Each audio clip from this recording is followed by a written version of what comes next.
Good evening, everybody. I wanted to talk to you about Americans helping the Allies win the war. With Russia out of the fighting, Germany said, well, heck, this is a good chance for me to send my other troops back towards the west. So we're going to take a look at the map here. Okay, let me expand this map. This is a map of Europe, 1917. And as you see here, the green powers are the Allies, Britain, France, Italy, Russia, and you've got these, what color is this? Germany, Austria, Hungary, Bulgaria, and the Ottoman Empire are the central powers, and the purple countries you see are neutral. They're not involved in the war, at least not as they're not actively fighting in the war. This area that you see up here that I'm circling with my mouse in the water is a very active area for German submarines. This right here, the strait, and all this area is where they would try to sink a lot of the boats coming in to bring shipments to the Allies. And when Germany was fighting Russia, you have this line here. Okay, this is the Eastern Front, and a lot of Germans that were over here were able to leave and go over here to this smaller front. And you've got your allies pushing this way. It's kind of backwards here. Your allies are pushing this way. I'm going to show you with the pointer. And your central powers are pushing this way. And they're all trying to defend Paris, and Germany's trying to take over Paris.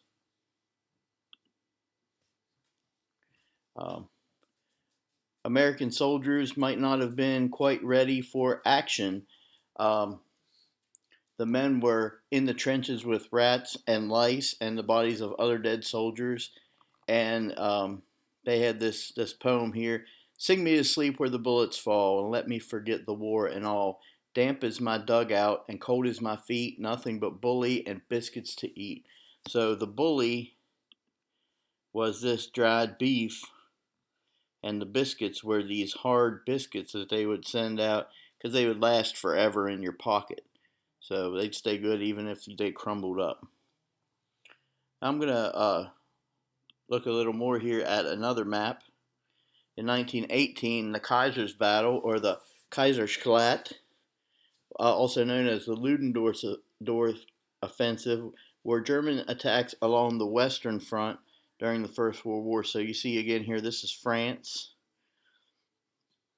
Belgium here, and you have the German soldiers, and up here in the green. So this is the number of units. So they had 5 units here, 3 units here, 18 units here, 17 units here. So you got all your German units lined up on this side, and then you have your initial line, okay, and then you have your French units down here in the purple, and up here you have your British units in the red, and this is a Belgian unit in the yellow right here. So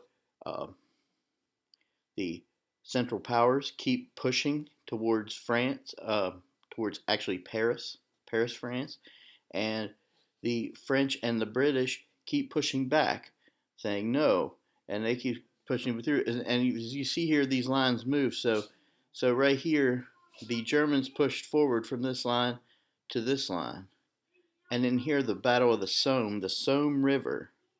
So the Germans would have pushed from this line over to this area, and down here in the Battle of the Marne, you have the Germans push forward and gain this territory, but they never made it to Paris. The Germans on March 21st, 1918, began blasting 6,000 heavy guns at the Allied troops along the Somme River in northern France. So right here along the Somme River, and the German advance was helped by fog. It surprised the Allies, us, the British, the French. We were surprised. The German forces drove 40 miles into Allied lines. So that's what you're seeing here.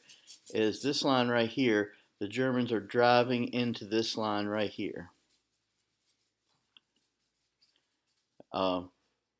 250,000 Germans were killed or wounded, and the British and French lost 133,000 people. Now I'm going to look at this other map right here. Let's see. Let's bring this forward.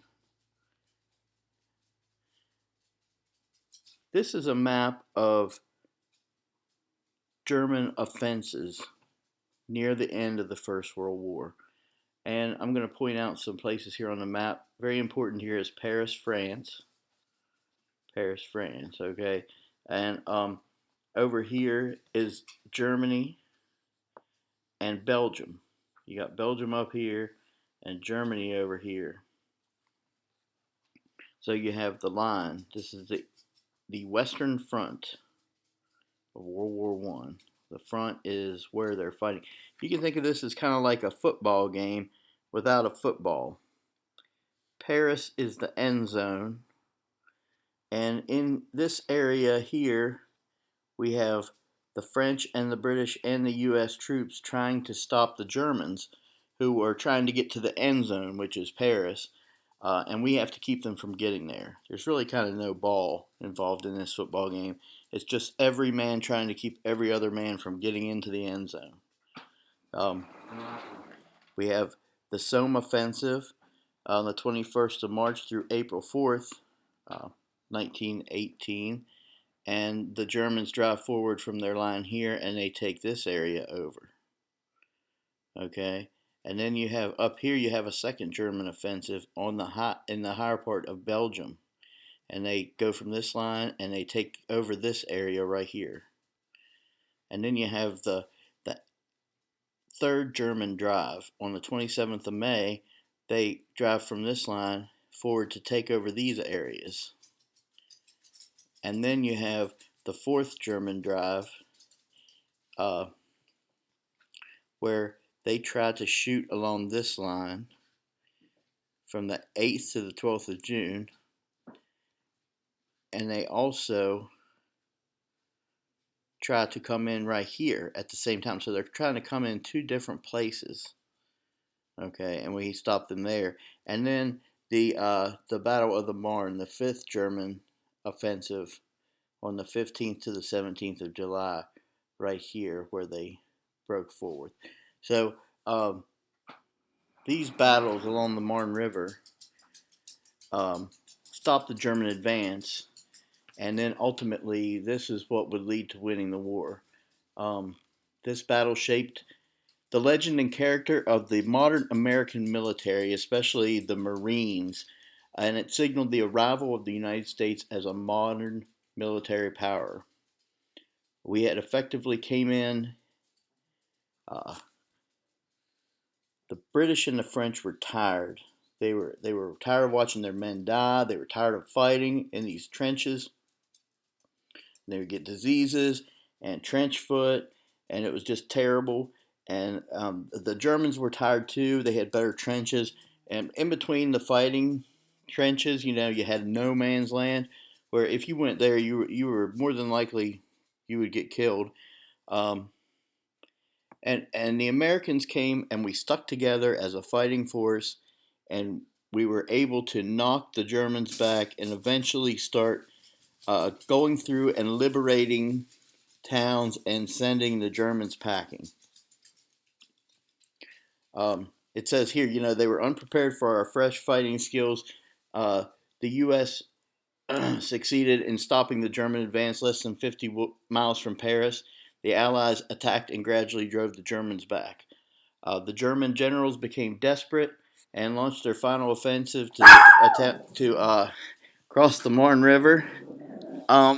Terrible losses on the German side. Dory Lee stopped the German offensive. These losses also protected Paris from invasion, which was what they were basically trying to stop, was the taking over the capital of France, which was Paris, and we lost about 12,000 men that were Americans, but we stopped way more deaths. Here's another little map about the Battle of the Marne. Let's see if I can make this a little bigger. Okay, so we have over here, this is the line. We have the German armies moving towards Paris, and we have the here's the Argonne, and here's Chateau Thierry, and right over here is Belleau Wood, and that's where we stopped the German advance.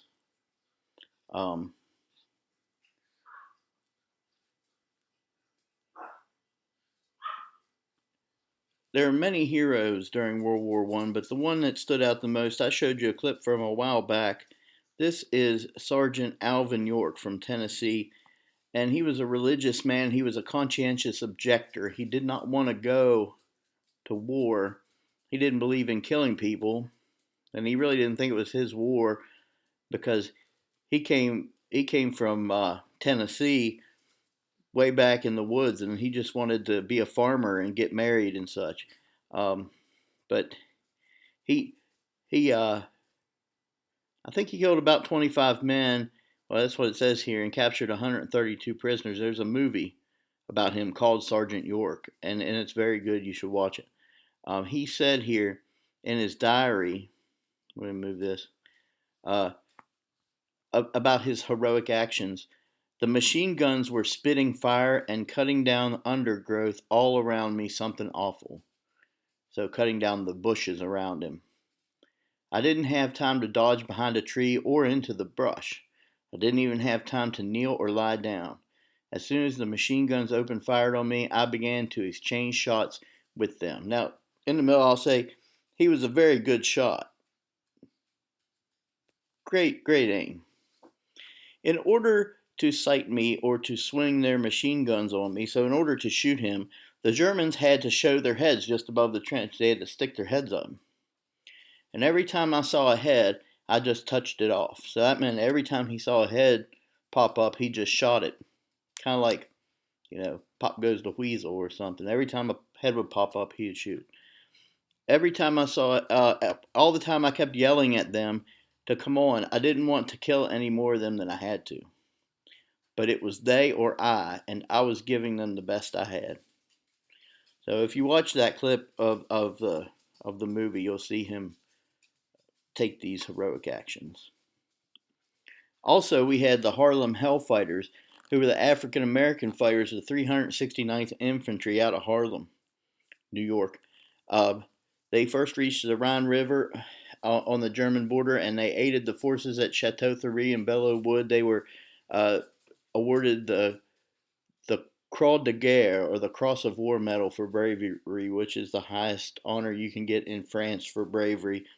It's like the French Medal of Honor. This is a picture of some of the members of the 369th Infantry, the Harlem Hellfighters. They spent more time in Europe than any other group of fighters. And they were segregated, so that was still during the time of segregation. And they were led by white officers, but they did their duty to fight for what they believed was freedom that they didn't even really get to take full part in. So they probably mostly did it for their families and their loved ones. And at the end of this section, we're winning the war at sea. Allied war planners used the convoy system. So all these ships would work together. They would travel together, and the destroyers would sink the underwater boats and protect the Allied merchant ships so that we could get supplies to the troops. In November of 1918, American soldiers were making rapid advances towards Germany. For the first time, the enemy lines were completely broken through. reported by General John J. Pershing, which we talked about previously. Okay, thank you. I hope this video wasn't too long tonight. I know it was longer than usual. Thanks.